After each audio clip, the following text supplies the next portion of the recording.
بەخێر بێن بۆ بەرزڕایگرتنی یادی 8 مارس.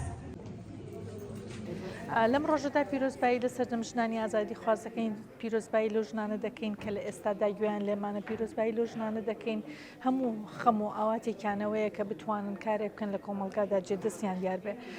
حتمان کاتێک کە ئەم جۆرە چالاکیانە دەبێت یاخود زانکۆی هەڵەبجە بۆ هەموو بۆنەکان چالاکی تایبەتی هەیە، بەڵام ئەمڕۆ بۆنەکەی تایبەترە لەبەرەوەی بمانەوە نەمانەوە کاتێک کە سەرۆکی زانکۆکە ژنە حتمەنە بێت بیلەوە بکاتەوە کە چالاکیێکی جیاوازتر بکە لە چاوبۆنەکانی ترە. بۆیە ئەمڕۆ چەندین چالاکی جیاوازمان کرد لەوانە ئەوەیە کە 120 درەختی تایبەت سنەوبەری تایبەتمان لە دەواازەی زانکۆ ڕواندووە بە مەبەستیەوەی کە هەمیشە زانکۆ سەوز بێ، ژینگە سەوز بێ، بیرمان لەوە بێ کە پاکبوونی ژینگە پاکبوونی مرۆڤەکانە.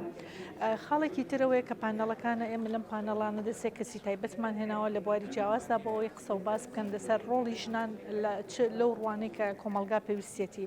یەکێکی تر لە چالاکیەکان ڕێز لێنانە لە خەباتی ئەو ژنانەی کە بە بەردەوامی هەوڵ دەدەن بە ئەوەی بتوانن دەست و پەنجیان لەگەڵ کەیسەکانی ڕۆژانەیان نەرمکەن و ڕۆڵیان هەبێ.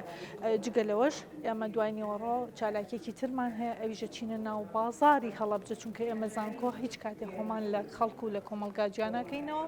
ئەمانجمانەوەیە کە خەڵکی ناوشاری هەڵەبجە ئەم زانکۆیە بەهی خۆیان بزانن و ئێمەش بەهی خۆیان بزانن. ڕۆڵای سیاسی و هەڵبڕینی دەنگی ناڕازی بێکار دەکرێن، تەنانەت لە سێدارش دەکرێن.